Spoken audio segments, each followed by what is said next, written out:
It begins in the spring of 1856, inside the halls of the United States Senate. A respected senator from Massachusetts sat at his desk, working quietly, unaware that his life was about to change forever.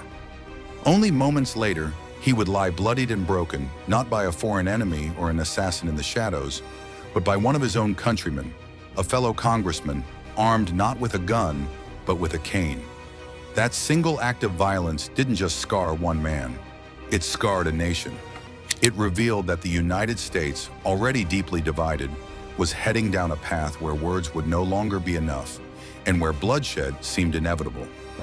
This is the story of Charles Sumner, Preston Brooks, in the brutal caning that shocked America, hardening divisions and pushing the nation closer to civil war. To understand why a man could nearly beat another to death in the Senate chamber, we need to go back to the 1850s. America was tearing at the seams. The central question wasn't new, slavery, but the debate had grown sharper, more desperate, more dangerous. The Kansas-Nebraska Act of 1854 had lit the fuse. The law said settlers in new territories could decide for themselves whether to allow slavery, a principle called popular sovereignty. But instead of settling the issue, it made everything worse. Pro-slavery settlers and abolitionists poured into Kansas, and soon the territory erupted into violence. Newspapers called it Bleeding Kansas, and in Washington, the battles played out with words instead of rifles. Few wielded words like Charles Sumner, a tall man from Massachusetts, educated at Harvard. He was brilliant, uncompromising, and utterly devoted to the cause of abolition. To Sumner, slavery wasn't just a political issue. It was a moral cancer, poisoning the very soul of the republic. His speeches were thunderous and eloquent, but also cutting and deeply personal. He didn't just attack the institution of slavery, he attacked the men who defended it, ridiculing them in ways designed to wound their pride. On May 19, 1856, Sumner rose to deliver what would become the most famous speech of his career, and perhaps the most infamous speech in the Senate's history. It was called The Crime Against Kansas. For 2 days, Sumner thundered from the Senate floor. He painted slavery as a ravenous monster, corrupting law, politics, and morality itself. He accused pro-slavery senators of conspiring to spread this evil across the nation. And then he turned his fury on one man in particular, Senator Andrew Butler of South Carolina. Sumner mocked Butler mercilessly, accusing him of falling in love with what he called the harlot, slavery. He even ridiculed Butler's speech impediment, making cruel jokes about the way he talked.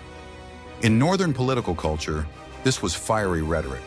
But in the South, where honor was everything, Sumner had crossed a line. He hadn't just argued, he had insulted. And in Southern culture, insults demanded an answer. That answer came from Preston Brooks. A congressman from South Carolina, Brooks was Andrew Butler's cousin. He wasn't known for fiery speeches or big ideas. He was a man of the Southern Code of Honor, which meant loyalty to family, state, and reputation. When he heard what Sumner had said about Butler, Brooks was outraged. To him, this wasn't just political theater. It was a personal attack on his kin and on South Carolina itself. Now, in that era, the usual way to respond to such insults among gentlemen was a duel. But Brooks never challenged Sumner to one. Why? Because he didn't consider Sumner a gentleman. Brooks thought dueling would give Sumner too much honor. Instead, he decided that Sumner deserved humiliation and pain, and he knew exactly how he would deliver it. On May 22nd, just 2 days after Sumner's speech, Brooks entered the Senate chamber carrying a cane. Not a walking stick for support, but a heavy gold-topped gutta-percha cane, a weapon disguised as an accessory. The chamber was nearly empty. Senators had gone for the day. Charles Sumner sat at his desk, absorbed in paperwork, unaware of what was about to happen. Brooks approached him and said something about the insults to his relative. Before Sumner could rise, Brooks lifted the cane and struck him hard on the head.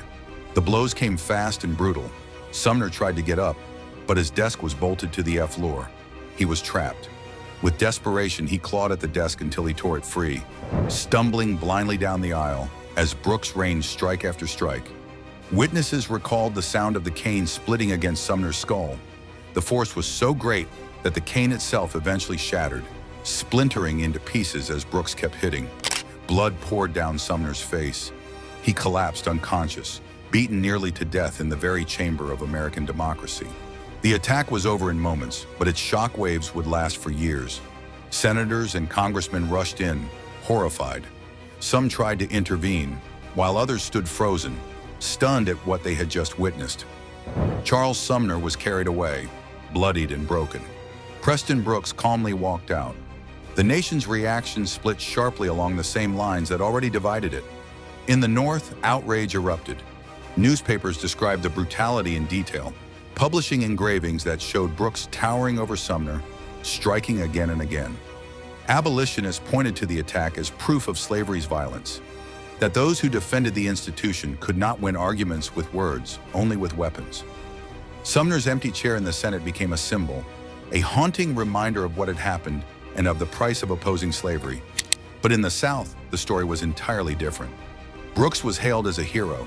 Supporters sent him new canes, some engraved with messages like, "Hit him again." His defense of Southern honor made him a symbol of resistance to what Southerners saw as Northern insults and aggression. Though Brooks resigned his seat in the House, he was immediately re-elected in a landslide. To his supporters, the attack wasn't shameful, it was righteous. For Charles Sumner, recovery was long and painful. His injuries were severe: head trauma, psychological scars, lingering pain. He didn't return to the Senate for 3 years, but when he finally did, his presence carried enormous symbolic weight. He stood as a living reminder of what had happened, a martyr in the cause of abolition. Every time he rose to speak, Northerners saw not just a senator, but a man who had literally shed blood for the cause of freedom. The caning of Charles Sumner was more than a violent outburst. It was a turning point. It revealed just how deep the divisions in America had become. Debate had given way to assault. Words had given way to blood. The episode showed that the country was moving beyond compromise. If senators themselves could not be safe from violence, what hope was there for the nation? Historians often point to this moment as one of the key steps on the road to the Civil War. The gulf between North and South had grown too wide, and now it was being fought not just in Kansas, not just in state legislatures, but on the floor of the United States Senate. The message was clear: the conflict over slavery would not be solved peacefully. Charles Sumner lived on to become one of the most forceful abolitionist voices of his generation. During the war, he pushed President Lincoln to move faster on emancipation. During Reconstruction, he fought for civil rights for freedmen. Preston Brooks, by contrast, would not live to see the Civil War. He died of illness just 3 years after the caning, at the age of 37. His legacy remained bound to that moment in the Senate chamber when his sense of honor collided with America's deepest divisions. The caning of Charles Sumner was shocking, not only because of its brutality, but because of where it happened. The Senate chamber was supposed to be the temple of American democracy, a place of debate, compromise, and lawmaking. But on that May afternoon, it became a battlefield, where a gold-topped cane spoke louder than any argument. The story forces us to ask hard questions. Was Preston Brooks defending honor, or was he proving that slavery itself could only survive through violence? Was Charles Sumner reckless in his insults, or was he simply speaking a truth that Southerners could not bear to hear? And most importantly, what does it mean for a democracy when its leaders choose weapons over words? For America in 1856, the answer was clear. The country was moving toward war. And in the clash between Sumner and Brooks, in the splinters of a broken cane and the blood on a Senate floor, you can hear the echoes of the conflict that would soon consume the nation.